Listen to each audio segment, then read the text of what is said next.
Hello everyone, this is Defense Politics Asia and a quick update over at the Svatove Front. And at the Svatove Front, we previously have reported that the Russian forces make some major push towards the Ukrainian position, towards these major roads that the Ukrainian use at Pershotravneve towards Sheneshchina. So basically, this push has already kind of stopped.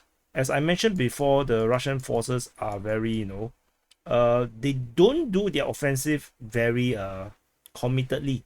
They always give up or they stop after just a little bit of progress. And this is exactly what we see. So the Russian forces are over at the Raihorodka region after they have captured Shinivka. They continue to attack westward, and they were fighting at Nadia. And they did not actually really capture it in full, despite initial reports. The Ukrainian forces actually counterattack, and they managed to kind of kept Nadia under this kind of semi-control, while the Ukrainian forces retook all the gray zones and managed to build some kind of a front line just along the Nadia axis. And the Ukrainian forces also not just holding the Russians back, they are also counter-attacking.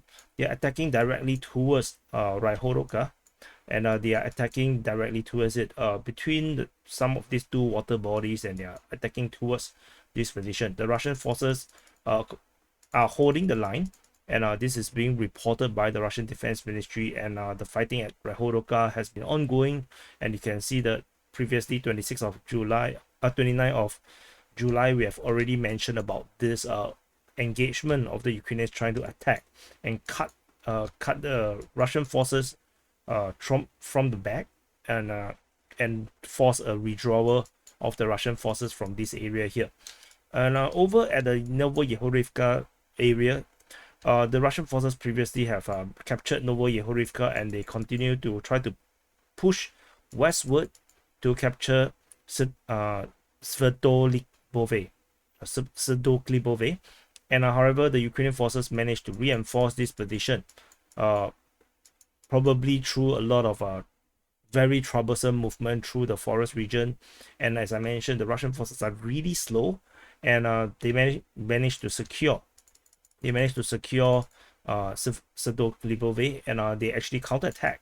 And in pro-Western reports, and also Surya maps, they mentioned the capture of Novojehorivka, and they managed to even counterattack and captured most of the ground in this area here.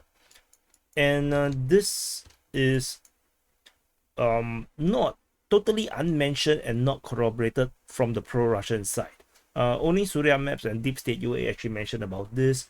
However, what we do have is the Russian Defense Ministry reporting that there is fighting near Kovalivka. And this is very unusual at the beginning when I first saw this information, because when I first mapped in the Russian Defense Ministry's report, I haven't saw the Deep State UA one, and I was thinking, how come the fighting is near to Kovalivka?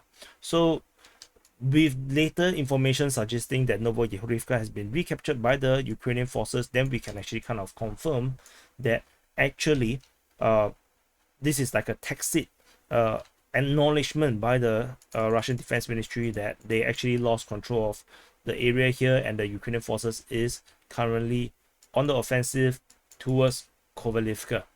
And this is what we have at this moment, with the Russian salients getting pushed back.